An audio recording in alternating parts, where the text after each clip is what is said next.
Hello, everyone. Good evening. Um, I am the chair of the program committee, and I'm proud to introduce Dan Friend as our speaker tonight. Dan Friend is a native of DeLand and a graduate of DeLand High School and University of Central Florida. He worked as a real estate broker for many years before deciding to teach communications and history at Cocoa Beach Junior Senior High and DeLand High School. Since his retirement in 2011, he has been active in the preservation of local history and veterans projects. One major project has been the preservation of history related to the DeLand warboats, those tugboats built on Lake Beresford for action in World War II.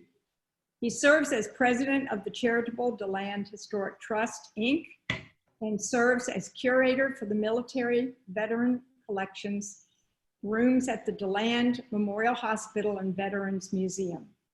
He's also involved with projects within the Veterans Park and Gardens, both located in Bill Dreger's Park on Stone Street.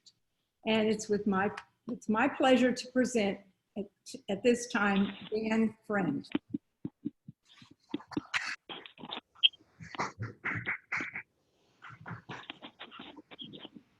Clap, clap, clap, clap, clap. Yes, indeed. There's two people in the room and we're having a good time. Thank you ever so much for coming and participating and listening to what I'm going to go over this evening. I've done this presentation quite a few times, but not recently. And I believe there are a few new things that I've added into this since the last time I did. So let's go ahead and get into it. Volusia County in World War II, and what an amazing story it is. On the upper right-hand corner, I want to point out that's probably one of the last remaining beach houses, a guardhouse, a watchtower. That one's up in Ormond Beach. On the left are women in the Army, the Women's Army Auxiliary Corps, and later on the WACS. They dropped one of those A's and just call it the Women's Auxiliary. At Daytona Beach, yes, they were there. On the middle left, a Waco glider from World War II. That's going to enter into this as well. So tugboats on the bottom right, the whole county was cooking during World War II. And it's been said that if you didn't have a job in World War II in Volusia County, you just did not want to work. And it effectively ended the recession. So, in other parts of the country, in addition to Volusia. Next slide, please.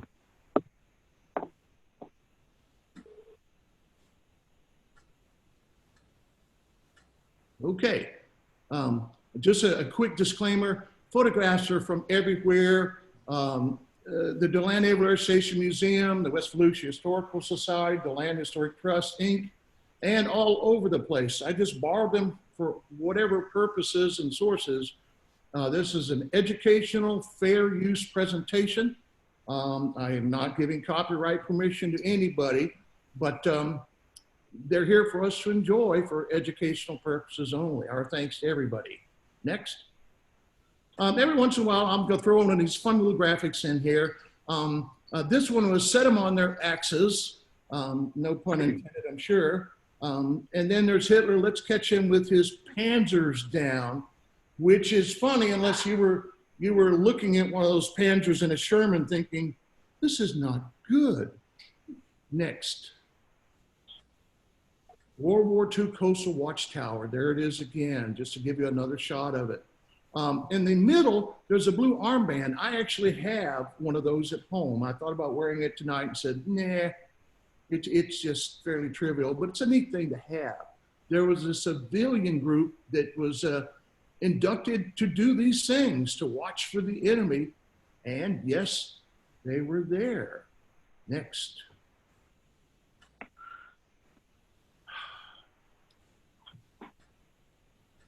When Chamberlain came back and told everybody in 1938 that he held a contract with Hitler that said peace in our time, he was doing exactly what the people in England wanted him to do.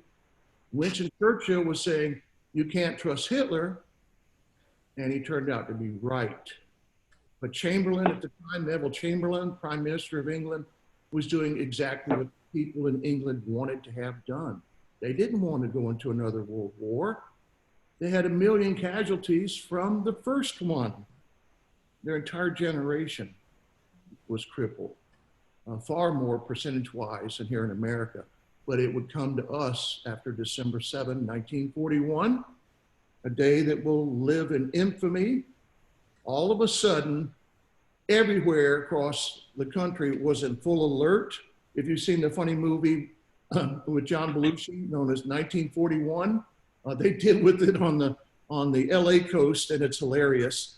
But there was a real fear about things going on. And this is a tanker off the coast of Florida in 1942. We didn't even have a program in place to turn off the lights along the coastline. So the German U-boats came up and just started sinking all the shipping by the silhouette off of the land, lights that were on the land side. They would frame these tankers up and they would take them out. Next, please. This is defamatory, but it's true. It's a period piece promoting Central Florida grapefruit juice. And keep in mind that the entire aim of propaganda at that time was to endear hatred of the enemy. We used derogatory names, so did they. Back in World War I, we called the Germans Huns, a derogatory comment, which was interesting since we shared a heritage with them to a certain extent. But I wanted to show you this one because it came from Florida. Next, please. Mounted sailors patrol the Florida coastlines. These are not our folks in Volusia County. They're from the St. Augustine area, but identical purpose. Sailors on horseback patrolling the coast. Well, what would they be looking for? Next slide. They'd be looking for these guys. Nazi saboteurs. They were actually caught. And there were two different groups. A group on the left were the Florida boys, came ashore close to Jacksonville with explosives, and they were out to do some dirty and mean and evil things. Same thing for the group in New York. They were executed. And that was the last large-scale attempt that was made to bring groups in to sabotage the area. Next, please. Those 5 people on the top are some of our best military heroes from West Volusia. If you go to our Facebook page, West Volusia's Military Heroes, you'll see about another 145 others. Half of them gave their lives. The other half were heroic or did wonderful things in the military while serving the community. Upper left, Lieutenant Charles Bailey, Tuskegee Airman. Gould was something else. Frank Gould, Frank Harold Gould. Next to him, Brigadier General Harold Mace. That's right, Brigadier General from the longtime Mace family. And he was basically promoted all the way up. He was a 1926 Deland High School graduate and had been in the service when the war started and moved right up because he was a trained B-26 pilot. And those things were widowmakers, especially early on. He made a tremendous contribution. And his last job in World War II, Chief of Staff, 7th Air Force, United States Army Air Corps. That's incredible. Next to him, Captain Harry Greeno, killed in the war, earned a Distinguished Flying Cross and several air medals. And to the right, Lieutenant Wallace Maxwell, who also was killed in the war and earned a Distinguished Flying Cross. But when the war started, when Pearl Harbor was attacked, December 7, 1941, and by the way, let me clarify this, this was completely expected and even predicted in many cases. When people use the term sneak attack, you need to read up on that a little bit. They knew it was coming. They didn't know exactly where it was, but they were real close. The Great Depression ended. Everyone had a job. We would become the arsenal of democracy for the entire world. Key to that effort was the amazing amount of military projects and bases that came to Florida. Good weather, flying days were available for everybody with really good weather, a good workforce that was technically skilled, and Volusia County was ideal. We had 2 naval air stations, Daytona Beach Naval Air Station and the DeLand Naval Air Station. Fortunately for us, we actually have a museum. The Daytona Beach Naval Air Station does not at this time, which is kind of sad. There were all kinds of things going on. And not just on the east side. Of course, we had steel tugboat productions.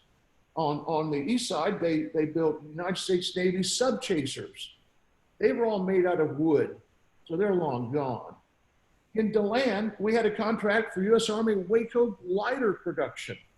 And then there was something that nobody knows about called the DeLand Industrial Pool, which was a consortium of all kinds of craftsmen and builders, including Lake County, that would take small contracts and just build a variety of things for the military. Nobody remembers that. We're going to talk about those guys a little bit later. We had training for pilots at Embry-Riddle. Army officers trained at Stetson, and thousands of young women in the Women's Auxiliary Air Corps trained in Daytona. In fact, about 8,000 ladies went through that program. They weren't all there at once, but they were there, and they were certainly an attraction to all the young men in the area. Daytona must have been hopping in World War II. I just would kind of like to have been there. But the 5 men on the top are extraordinary. Captain Gould earned a Navy Cross, and the other 4 Distinguished Flying Cross. Next, please. There were pilot training areas everywhere along the east coast of Florida, from Jacksonville all the way to Miami. And they reserved part of the Pensacola area as well. Now here's what's interesting, and I'm gonna show you a map in a second. The Army Air Force primarily trained on the West Coast. The Navy was primarily on the East Coast, okay? Thousands of pilots died in these crashes.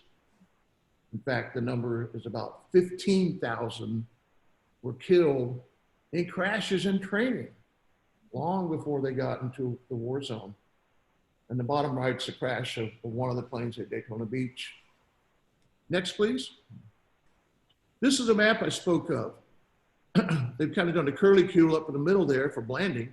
But on the right-hand side are all the Navy facilities, all up and down, all the way to Miami, from Jacksonville to Miami. On the right-hand side, you'll see some of the Army facilities. A little bit of overlap, but for the most part, Florida became an aircraft carrier for the Army and the Navy. It's amazing how many different facilities are out there, because each large facility, like the DeLand Naval Air Station Museum, had several auxiliary operations, bombing ranges, that kind of thing, that they maintained as part of the process. It wasn't like there was just one DeLand Naval Air Station. They were all over the place, including Lake George. Next. Here's a map that shows some of the outlying areas and a little bit more detail. Naval Air Station DeLand would have 31 crashes. Daytona Beach would follow up with 25 crashes. And in many cases, the pilot and crew were killed. Pilots that had issues with flying, and most of the planes they used were fairly stable platforms, but they were learning and they had engine failures and that kind of thing. They did their best to come down over water. So they had all kinds of rescue craft in Lake George, off the coast of Daytona Beach, everywhere. Everywhere there was a lake, there was a possibility of a plane going down. They had facilities. Next, please. Let's start with Daytona Beach and the east side. Subchasers, pilot training, wax. DeLand Naval Air Station, Daytona Naval Air Station, I'm sorry. And yes, prisoners of war. There's a wonderful photograph of Embry-Riddle Aeronautical University during World War II. Next, please. Okay, be careful what you say. You never know who's on the wires. Knock the Heil out of Hitler. My smiling face is obscured part of that, but knock the Heil out of Hitler. Let's keep him pulling for victory. One thing I'm going to share to you about propaganda. Everybody did it. In World War I, we had all kinds of propaganda come over here about Germany that was absolutely wrong. Why? The only working underground telegraph line was coming from England to the United States. The Germans had no way to get their propaganda over here for even to be picked up. So the British had a great time putting out all kinds of stories that we now know were completely fake. When someone talks about a given country getting involved and doing things right or wrong, the more you read about stuff, it gets really confusing at times. World War II, we had to win. Then there was no doubt that we were in the right. And we used whatever it would take to get it done. Next slide, please. Daytona Beach Boat Works was built early in World War II. They were active until at least the 1950s. Next, please. The Boat Works, according to what I read, and this is debatable, but I'm going to give you the quote, was the largest employer in Volusia in World War II. Had to have been huge because the staff out of the Boat Works on Lake Beersford were 300 plus, 24/7 crews quite often, overnight shifts and everything else. But the Daytona Boat Works in Daytona built sub chasers. 17 were built, they're all gone. This is not a photo of a Daytona Beach boat, but it is typical of what they made. Next, please. The sub chasers, 110 feet long, no frills, plywood hulled vessels. They're like a PT boat and every bit as fragile, no armor, but they did have weapons and they could run at 20 knots. Now, they had depth charges, but you know what? Got to admit, of the 438 sub chasers built during the war, only one was credited with destroying a submarine. And it turned out that that boat was built in Daytona Beach in 1941. But that's when you think about it, you had 438 sub chasers built and you only got one sub. I don't think that was really cost effective, but maybe the fact that they were out there patrolling made a difference. They also earned the E Award for Excellence, only given to the upper 5% of World War II contractors. The Beersford Boat Works, the American Manufacturing Corporation, also earned an E for the all-steel tugboats. We'll get to those in a minute. Next. Pilot training at Embry-Riddle. Photo on the right is what it looked like in World War II, and the Embry pilots would have used it, no doubt. Next. Let's put Hitler in the trash. Save your old metal and paper and help put the lid on Hitler.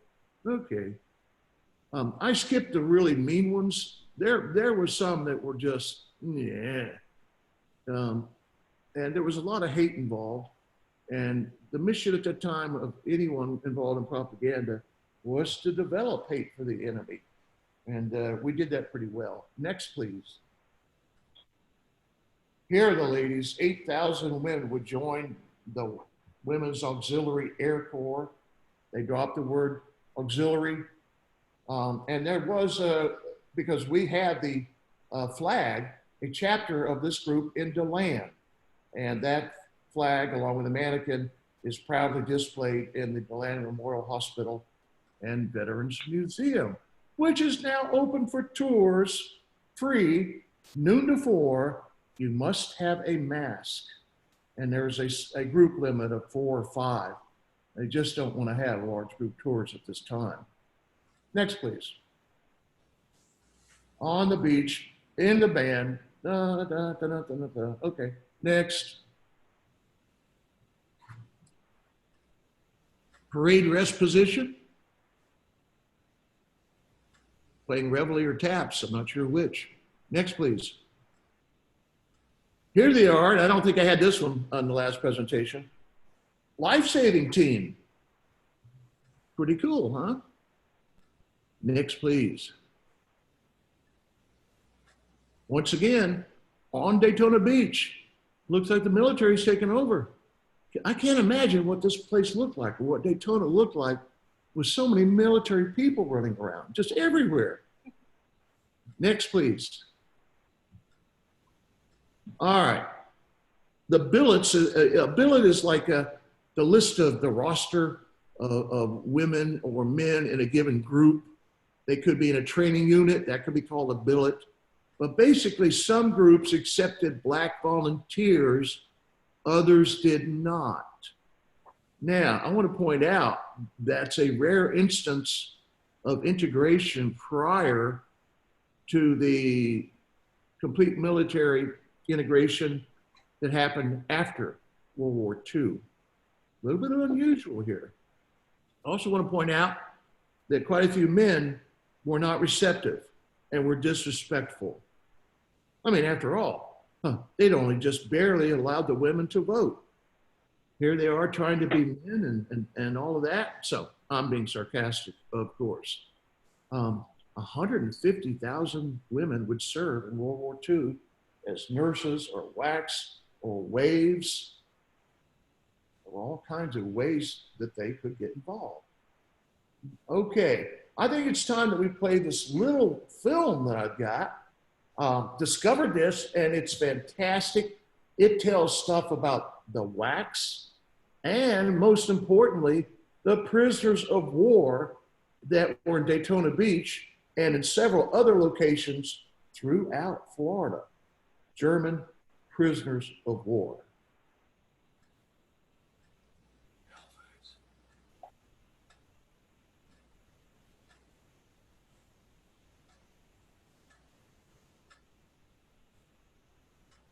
At this point, I think we ought to head up north to Daytona, because Daytona was an unusual POW camp, which combined the Halifax District Hospital and what used to be a WAC base, originally being found as a training base for the Women's Auxiliary Army Corps.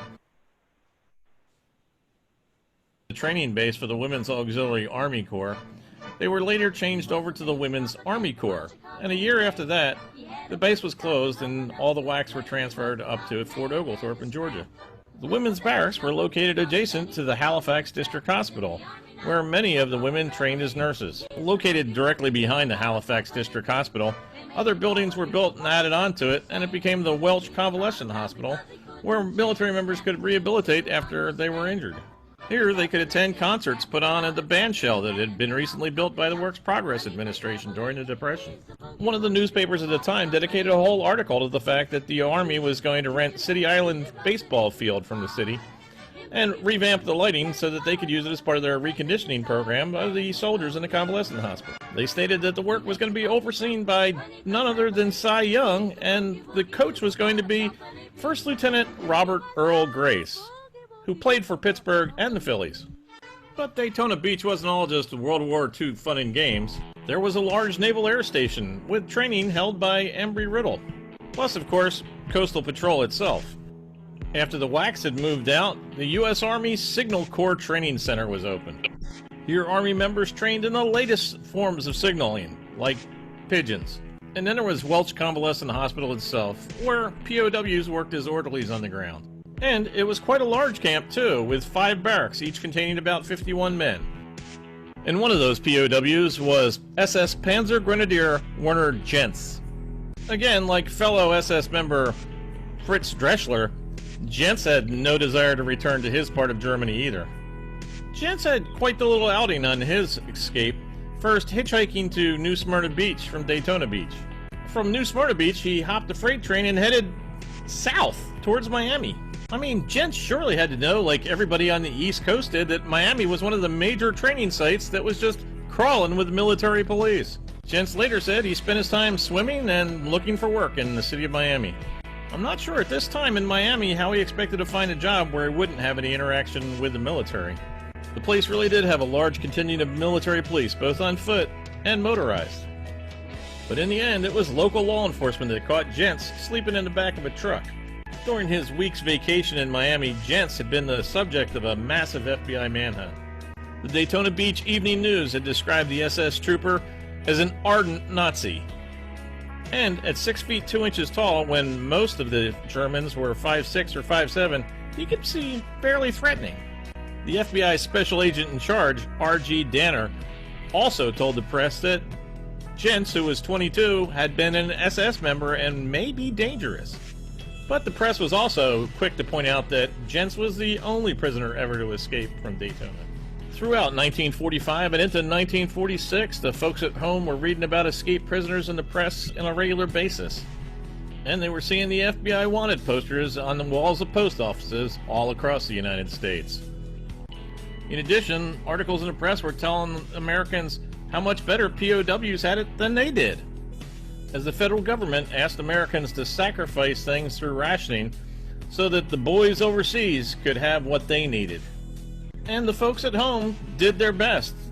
They knew they couldn't get steel anymore, so wooden bumpers were used on cars. Fuel was rationed. You had to have a certain ticket to be able to get any kind of fuel, if it was even available.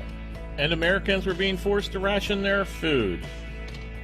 And, well, not exactly happy about it, Americans at least understood that there was a need for food for the GIs to keep going.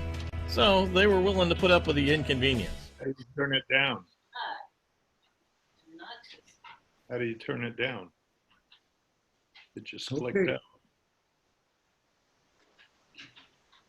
Sarah, how we doing? Something cut out. Diminish that down. Okay, here we go. This is a welding class that was held at Bethune-Cookman. Where's the volume controller? Okay, next please. That's another shot of the housing that was actually in that last video. Next please.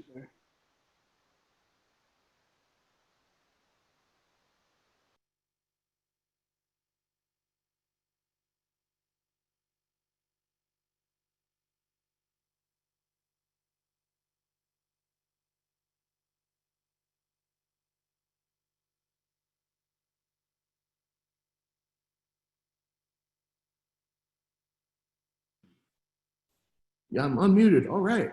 Okay. Next, please. Daytona Naval Air Station. Couple of crashes. They had a variety of planes. The one above is a Ventura subbuster, and they would go out off the coast looking for subs. And if I understand correctly, they were fairly effective as a deterrent. The plane looks to be a Hellcat fighter. Those types were in the Daytona Naval Air Station group. But keep in mind that depending upon what was going on, planes would fly from one naval air station to the other in training missions. And you might have on any given point in time, all kinds of aircraft sitting around your runway. Upper hand right, that is the logo for one of the groups at Daytona Beach. In fact, that one, if I can read it correctly, actually is the one for the Daytona Beach Naval Air Station logo. Next, please. This is Bill Timmis. He would end up earning a Navy Cross for sinking a Japanese battleship, which I thought was noteworthy. So I got his picture there, and he's a handsome guy and did a good job. Daytona Planes had DF as their identifying logo on the actual plane. And that upper picture is one of the few photographs that are still around of a large number of the folks that were stationed there. Next, please. There's the airport in 1944, already fairly complex. 1, 2, 3, 4 major runways. Next, please. advanced training for naval aviators and for air crew of the Navy and Marine Corps, all kinds of planes, F-6 Hellcats and Corsairs and Helldivers. And we had dive bombers and Venturas at the DeLand Naval Air Station. So aircraft are constantly going back and forth on different missions and training and this and that. Next, please. German POWs, as we mentioned earlier in the film, there was actually a prison in Daytona Beach, all of it controlled from a central coordinating office in Camp Blanding. And they had English classes. And you know what? A lot of them would come back after they, basically had to go home and deal with all that. A lot of them would end up coming back. They liked it. Next, please. Okay, let's talk about the west side, the prettier part of the county. Oh gosh, did I have to say that? Yeah, I'm biased. But that would include the American Machinery Corporation that built the tugboats, the war boats as we call them, because they did a lot of good things in World War II. The Babcock Aviation Corporation, Waco gliders. We talked briefly about the DeLand Industrial Defense Pool and the DeLand Naval Air Station, all major components of the West Side effort. And of course, this picture is of our fantastic restored Memorial Hospital and Veterans Museum, which is also showing the Veterans Plaza and Gardens. And just to the right of that gazebo, if you were to go out there today, you will see our new Veterans Memorial Wall that within a couple of weeks is going to have our first 40 tributes installed. So when you get a chance, come out and take a look at that. We're real pleased with the way that's worked out. And I'm going to be really happy to get all those tiles out of my kitchen. Next, please. Lake Beersford today. That's part of the old dock. Next, please. This is the earliest photograph we have of tugboat construction. There they are, down near the water. Early stone photo, May 15, 1942. So within 6 months of the attack on December 7, we were making tugboats here. And the spark plug of this whole thing was a guy by the name of B.D. Olson, who was in the middle of the upper photograph, who was portrayed so eloquently by our very own Tom Roberts in the stage presentation a couple of years ago. I have that on video, and he just did a wonderful job. Of course, I wrote the script, but he did a great job, and it's memorable. But B.D. Olson was incredible. And after World War II, it would continue on with other investors as the Olson Corporation for many, many years. They actually had one military tugboat contract after World War II that turned out very strangely. We don't have time for that today. Moving on. When I talk about a big photograph of people, well, here they are. And this is a panorama that we put together into 3 components. It was about umpteen feet wide, and we have the original, but we've shot it down. We can put it all on one screen. There is the coveted E Award that the AMC earned. Once again, commendable in how quickly and how well those tugboats were built, even though they were never designed to be watertight or to be used in open ocean conditions. Of course, the Army ignored all of those things and used them precisely in those areas, which is why some people lost their lives. Next, please. Here it is during construction. Some of the boats up there, of course, these buildings are all gone except for one. One small building still exists from World War II. Everything else is gone. On the bottom are some of the tugboats that were actually put into the water, and then they would finish the fitting while they were floating around. They could start working on the next batch after that and keep production going. They would produce 29 all-steel tugboats during World War II. And I think they were working on a final 3. They ended up going to the United Nations. Good production for such a small facility. Next, please. They built them in batches, 6 to 9 tugs at a time. All steel was fantastic. They could bring the steel in on the railroad system, build these things quickly. They could build an all-steel tug in a few days, and it would take weeks, if not months, to build the same thing in wood because it had to be handled differently. It had to be aged properly, it was treated properly, and building a wood tug was a time-consuming process. Next, please. First 2, they're being launched September 7, 1942, 9 months after Pearl Harbor, and we're putting tugboats into the water. Now, they're getting ready to go into the water sideways. I think I have the photograph of that, but just in case that I don't, because they had a fairly deep draft, and these boats never had the engines installed. They were towed out of Lake Beresford into the St. Johns River, all the way up to Jacksonville, where they would install the engines, and they would sink down another 2 feet.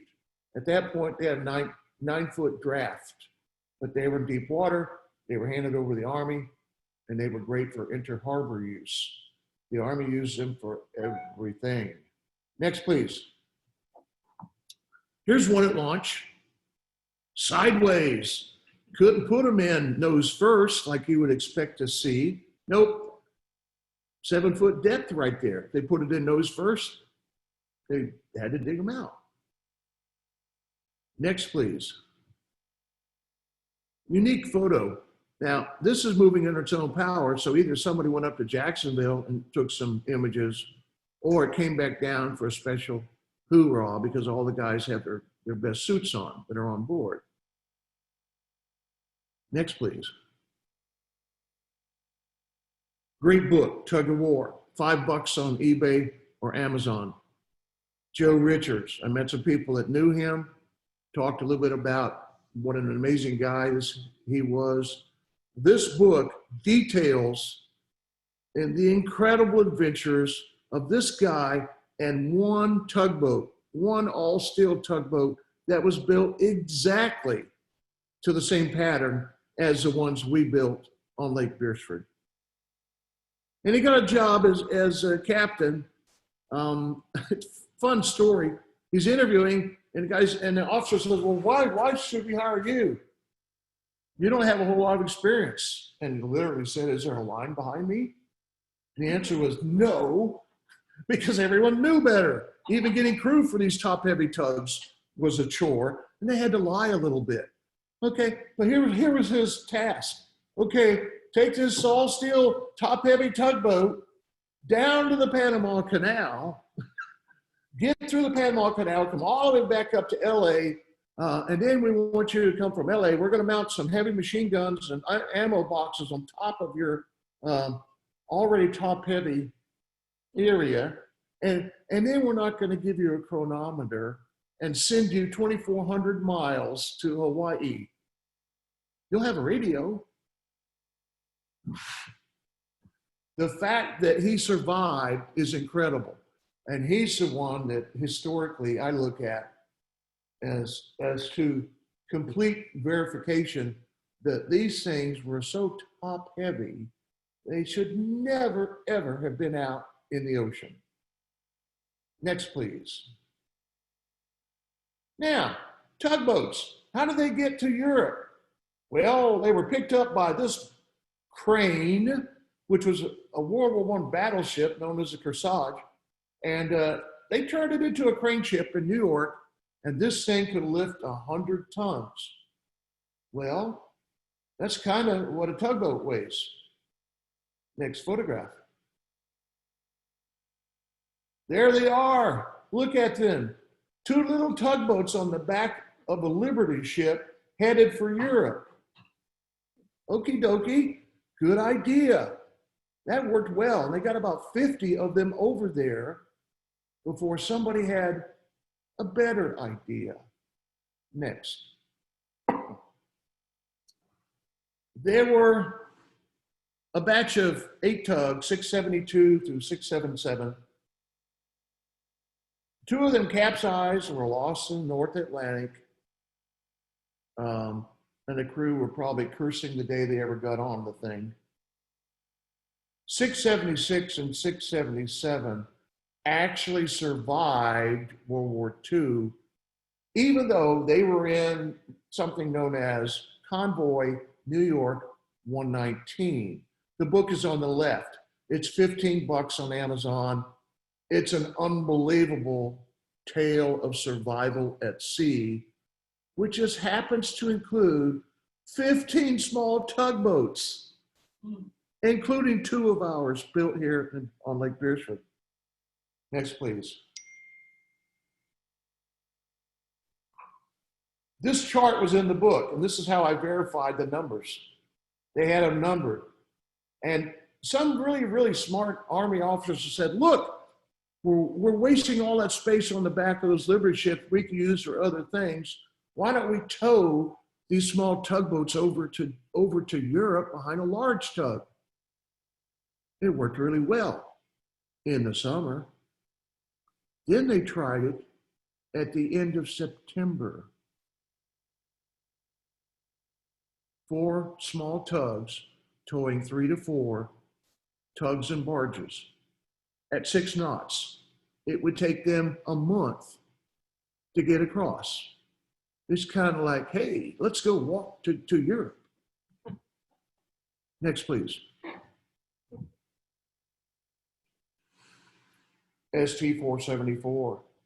There's a crew, wonderful photograph of a DeLand boat. I need to finish the story really quick about the convoy.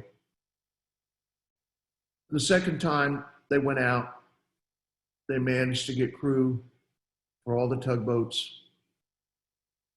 The weather got worse day by day by day. And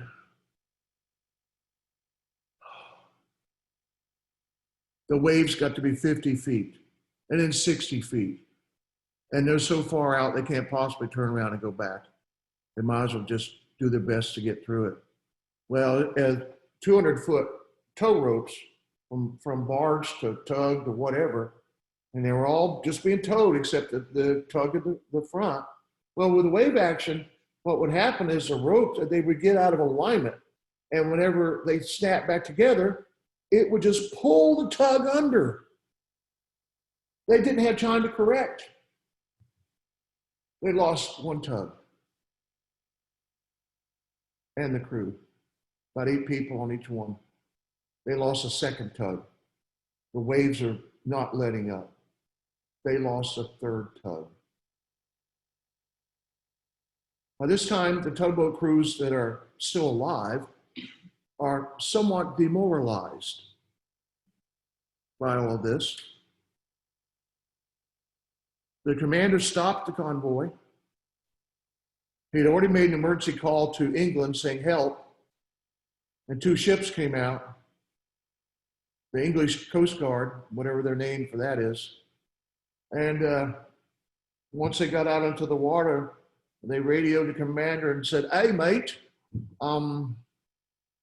this is just too much. We're going home. And the commander said, Roger, click. So even the British couldn't help. The commander of that convoy made the right call. They had enough fuel to load up the small tugs. From that point on, they would not need refueling. He cut them loose. And the remaining 12 made it. With the help of the USS Mason, a destroyer escort, they had an all-black crew that was assigned to get the 12 in.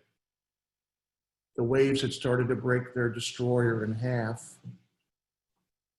They came out with welding torches and saved their own ship, and then turned around to shepherd the 12 tugboats into safety.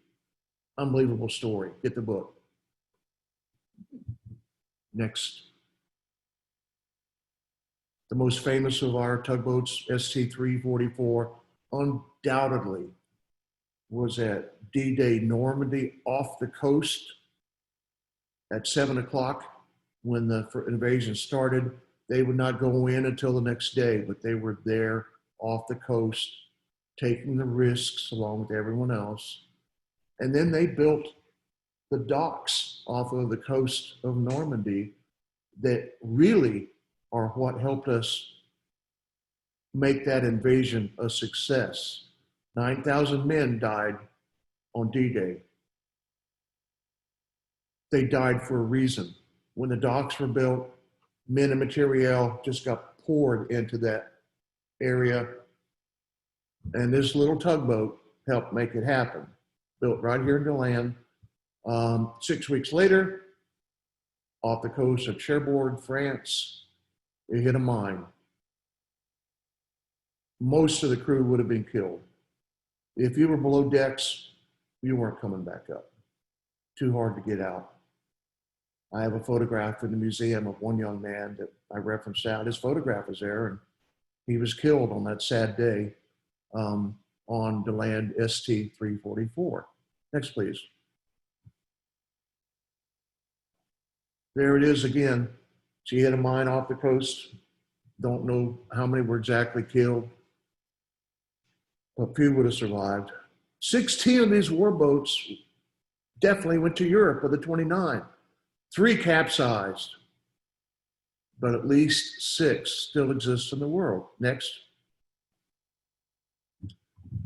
Okay, now I'm in contact with the guy and I'm still involved with him on Facebook, but I haven't heard a whole lot about his offer. He made an offer a few years ago to put Tiger ST-479 in his will to go to DeLand Historic Trust for us to return it back home, which I'd love to do. But it's in Sweden. So if you happen to have $500,000 and, you know, the tug is free, but getting it here, but I'm thinking it could be a National Geographic special, okay? Old tug comes home from World War II. Wouldn't that be cool? All right, so let me know if you're ready to do this. I'm all for going to Sweden. I like Sweden. I've been there. It's a nice place.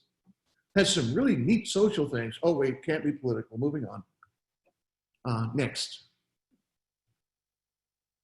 Help beat the Axis with prophylaxis. Okay, you two can do your thing. Don't give ED. All right, moving on. Waco U.S. Army glider production. Next. V.C. Babcock was an amazing man. When I started doing research on this gentleman, he knew Wilbur and Orville Wright. He was the number 5 man to ever fly in America. Came to DeLand, ended up getting a contract. He built some planes like this one above, built in DeLand, 1939. You know, he was building prototypes and doing all kinds of aviation thing. And then he decided to build Waco gliders. Waco had designed these and they were contracting production out across the country. So with this background, the U.S. Army said, great. Next. So they were standard Waco gliders. They built them in a large tent at the old fairgrounds. Bottom right is a picture out of the West Volusia Historical Society book showing them being towed probably out to the airport. And on the left is a construction photograph. Upper right, a blank tag for the glider, ID tag. Next, please.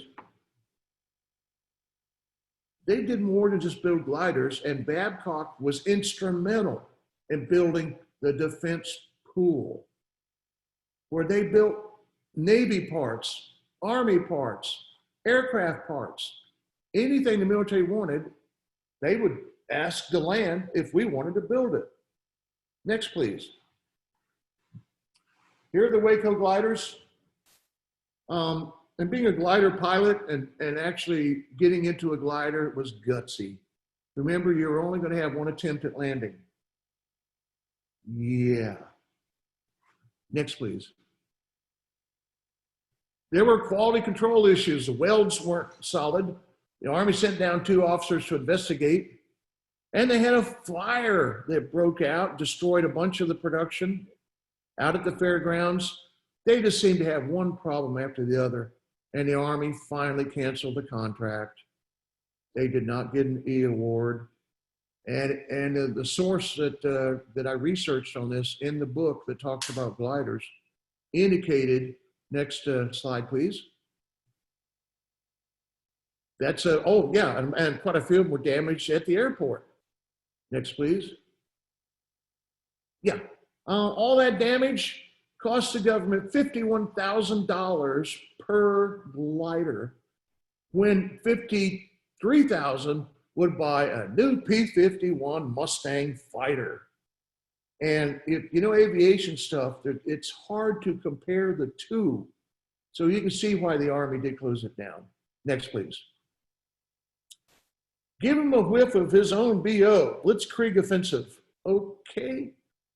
Next. DeLand Industrial Pool. Here's Mrs. Earl LaRoe of Eustis, a grandmother, doing daily shift work in the family's garage. She's making worm gears for Army aircraft. Loose Confederation did all kinds of stuff. Millions of dollars of military items were made during the war.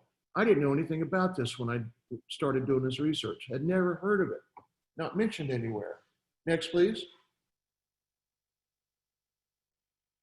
County fair buildings were used for all kinds of things, and DeLand Industrial Pool got some of those. They loaded the elephants and sideshows up, and they went on the road a week earlier in 1942. Next, please. Freeing up all those buildings to make stuff. And we did.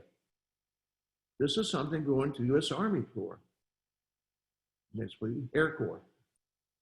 Military project, industrial pool again.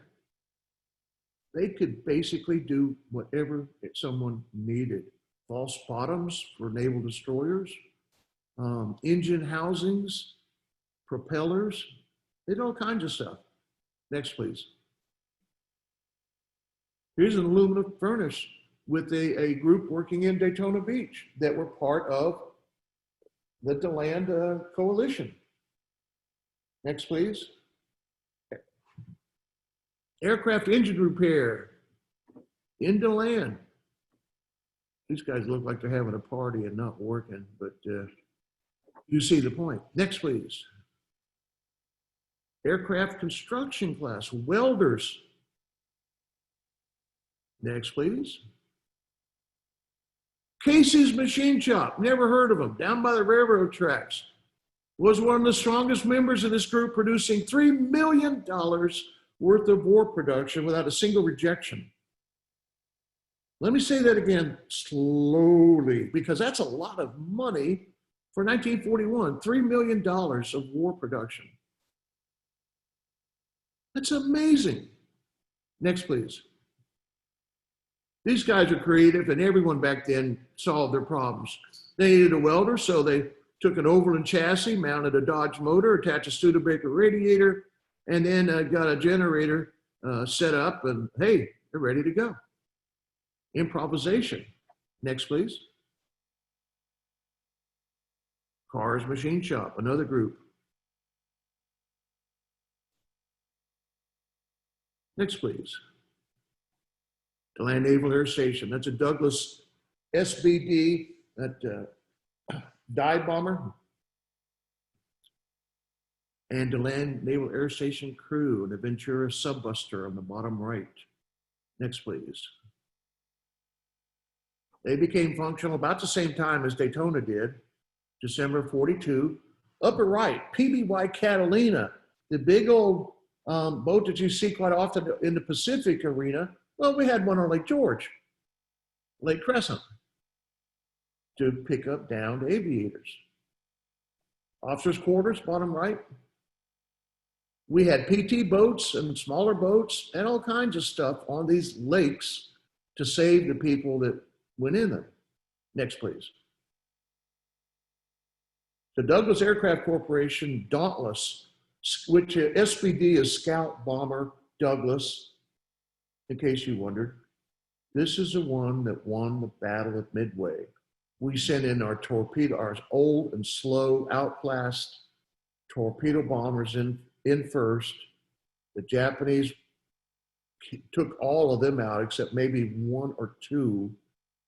But while they were dealing with that, our dive bombers came over the top of their aircraft carriers and took out a total, before the event was over, of 4 aircraft carriers. And that was a major blow to Japan at the time. Winning the Battle of Midway had a certain amount of luck to it. I want to see the new version. I have not seen the new version of Midway yet. But it was a turning point in the war. And anyone that has studied it and looked at it said, you know, there was a whole lot of luck involved here. And there was, and many, many reasons. Next, please. But those are what we had in DeLand. Now, this appeared collage, and I'm going to apologize because they've got black kids on the upper left eating watermelon. World War II stereotypes. But there's a large number of photographs. We had Navy on the bottom left on a pier. There's one of the rescue boats, and a smaller one on the right-hand side. I believe that one was in Leon Springs. These military folks were just everywhere. Next, please. DeLand Naval Air Station built all kinds of buildings. It ended up being repurposed. Florida Military School was out there. Poppel's Furniture was out there. There were all kinds of buildings. And I mentioned Poppel because he was an incredible man in World War II and a Marine who ended up coming here. And the bottom right, that is a fire truck from the DeLand Naval Air Station that was donated to the city of DeLand that we see in our parades every year. Next, please. All right, I am 5 minutes over, but I did pretty good, 8:05, and now these are all commercials at the end. Come visit DeLand Naval Air Station Museum, see the Tomcat, or come visit the DeLand Memorial Hospital and Veterans Museum, and especially our Wall of Honor outside, which within a couple of weeks is going to be looking pretty good. Okay, Volusia County did its part. Time for questions if questions are going to be allowed. So, yeah, if Sarah wants to admit, she can see if you have questions and ask a question. Any questions? I'll do what I can.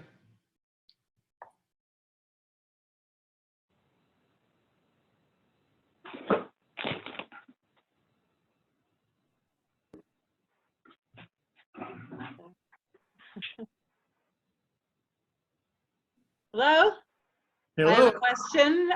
Jody Williams got a question about whether Mary McLeod Bethune was involved in any of the efforts to integrate the troops over in Daytona Beach, the women or the men. Do you know anything about that? The one thing I could tell you is she interacted very, very closely with Eleanor Roosevelt. And Eleanor and Mary Bethune and others were constantly pushing the envelope in terms of getting things done. There is little doubt that Eleanor was involved in the U.S. Navy experiment with an all-black crew that worked out tremendously well. She also was supportive of the Tuskegee Airmen and Lieutenant Charles Bailey, who ended up moving to DeLand and was here for many, many years after World War II, was in Bethune-Cookman, and I have little doubt that she encouraged him and others to sign up for the Tuskegee Airmen program. 450 black pilots served in that organization, and they did remarkable things equal to anything that any white unit accomplished. It's been said for his unit that they never lost a bomber under their protection, and no one's ever challenged that.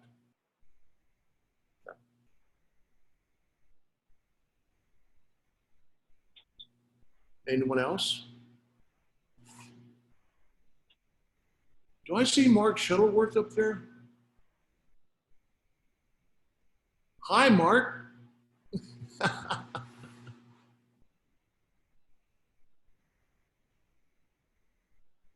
Yeah, let's get a little bit closer here. Yeah. Okay, now I unmuted. Can you hear me? Speak up just a little. Can you hear now? Can you hear me? Yes. I think I just unmuted. Yeah, I was late getting in, and I apologize for that. So I missed the first part of your meeting, but I enjoyed the presentation. I've spent a lot of time around Lake Beersford, and I appreciate your clarifying all the issues with tugboats in that area. Well, it's when I retired from teaching in 2011, and yes, I missed teaching, so this is fun. I ended up doing the research on the tugboats and was amazed to find out with the internet how much I could discover. And it's all online on our website. So, any other questions at this point? Anything I can clarify or add to? I just had a question about the boat that you were involved with in Ormond Beach, and I'm not clear on. I had several telephone conversations with you, and I was so busy on other projects that I just couldn't get involved at that point. Let me tell you how strange that ended up. Okay, we discovered it, made contact with the old captain. He passed away, left it to his wife. We went over and met with her. Right. He promised to donate it to us, to our group, and we said we will get it out of there and we'll save it. She reneged on the deal, sold it to a guy locally. And we were like, okay, it'll get saved. Well, this guy never got it moved. And eventually it leaked into the Intracoastal Waterway, in which case the state got involved. And as you might imagine, they were not exactly happy about this. Yes. I had told our board, we got to get every bit of that fuel oil off of that tugboat. Bottom line was, I don't know how the finances worked out, but the state came in and removed the thing, contained the oil spill, probably sent him a heck of a bill. And then apparently it was headed out into the Atlantic, down around Florida, over to Texas, where it was going to be environmentally treated and then sent out supposedly as a reef off of Texas. And that would have cost a fortune. Okay, it would cost a fortune just to get it there to Texas, because they'd have to tow it. So, and I sent an email a couple of years ago to the reporter that had done the story. Can you tell me if this ever happened? And she never got back to me. Kind of one of those, I wonder what happened to that tugboat question. That how are my list of things to do, Mark? I'm so curious. Where did they go? We could have had that. I mean, and it was a United States Navy tugboat, but highly identical to what we had. Everyone's giving me the signal. I'm out of here. So I appreciate your participation and being a good audience, and it's kind of good that you can't talk back to me. I like that part. Thanks so much. Thank you.